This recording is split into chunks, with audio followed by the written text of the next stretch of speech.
বিগত বছরের মতো এবছরও জাতীয় স্কুল ক্রীড়া প্রতিযোগিতার জিমন্যাস্টিক্সে অংশগ্রহণ করবে রাজ্য দল। আগামী 15 জানুয়ারি থেকে কলকাতায় শুরু হচ্ছে 69তম এই আসর চলবে 20 জানুয়ারি পর্যন্ত।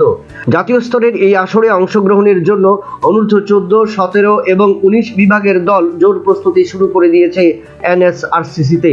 জাতীয় এবং আন্তর্জাতিক মানের প্রশিক্ষকরা সানিয়ে তুলছেন রাজ্য দলকে। প্রত্যেকেই আশাবাদী এবছরের আসরে সেরা দল পাঠাবে রাজ্য জিমন্যাস্টিক্স অ্যাসোসিয়েশন।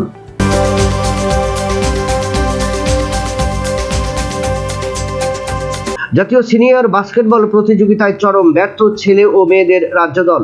প্রতিটি ম্যাচেই প্রতিপক্ষের কাছে বড় ব্যবধানে হেরে যাচ্ছে রাজ্য দল। ছেলে এবং মেয়েদের কোনো বিভাগই দাপট দেখাতে পারছে না আসলে খেলোয়াড়রা। ছেলেরা যেভাবে মেঘালয়ের কাছে বড় ব্যবধানে পরাজিত হয়েছিল, ঠিক অনুরূপভাবে উত্তরাখণ্ডের কাছেও লজ্জাজনকভাবে হেরে গিয়েছে মেয়েরা, যার কারণে উভয় দলের শেষ আশা শেষ ম্যাচে ঘুরে দাঁড়ানোর, যদিও সেটা অনেকটাই কঠিন চ্যালেঞ্জ রাজ্য দলের উভয় দলের খেলোয়াড়দের মধ্যে।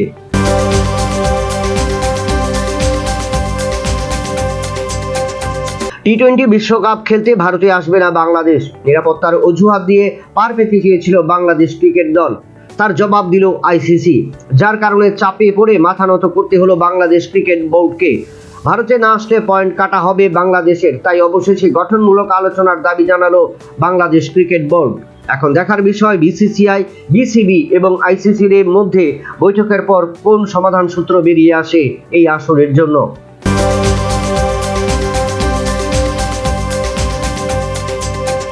2026 সালের টাটা স্টিল ওপেন গ্র্যান্ডমাস্টার দাবা প্রতিযোগিতায় অন্য মাত্রা যোগ হচ্ছে আসরে। এবছর টুর্নামেন্ট কমিটির ডাইরেক্টর হিসেবে নির্বাচিত হয়েছেন বাংলার দিব্যেন্দু বড়ুয়া।